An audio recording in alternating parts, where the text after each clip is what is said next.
All right, Panther Lair. Obviously, we could not talk about the Pittsburgh Panthers win over the Jacksonville Dolphins this past Friday without talking about the career-high 23 points by Guillermo Diaz-Graham to go along with 10 rebounds in just 24 minutes. He was extremely efficient, 8 of 10 from the field.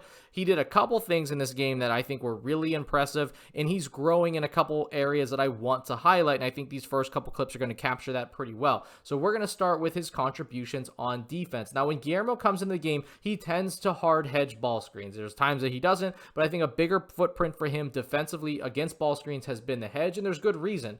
So as this goes from one inside ball screen to the other, basically releasing a player towards the middle of the floor, it's going to confuse who the low man here is. Now, initially, it's definitely going to be Zach Austin because he is going to be on the weak side of this play. But because there's a second ball screen here, which turns this then into the strong side as this evolves, it should be able to be Bub Carrington, who you're going to see is going to do a soft tag. But there's enough hesitancy per se that this doesn't really work out in which anybody tags this roll man, and so he's mostly left wide open.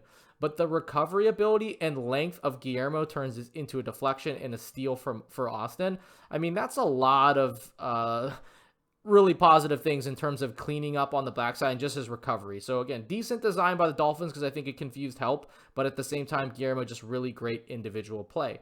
Now, as he comes down, you're going to see him set this drag screening transition. Now, I talked about this in the last clip, but teams, I think, are going to start blitzing this to not allow Carrington to just get downhill. You're going to see his first dribble is going to have to be backwards. He picks up his dribble. You can't really speed him up, so he does make a good pass. He knows that the help came from Guillermo's guy, finds Guillermo. Now a bunch of people are in help.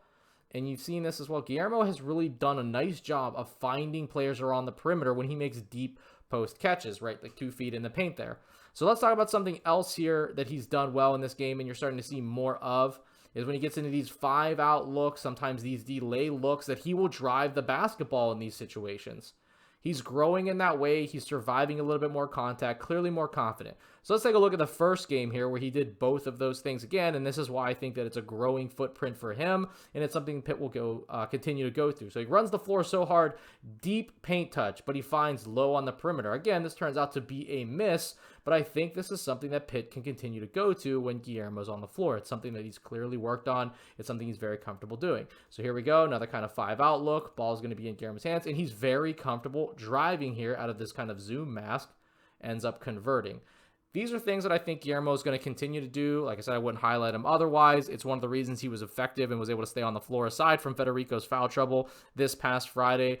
Pitt's definitely going to need it as they look towards some couple of non-conference games coming up here, but just wanted to shout out those things for Guillermo. Obviously want to talk about his big day, and those two things are a big part of it.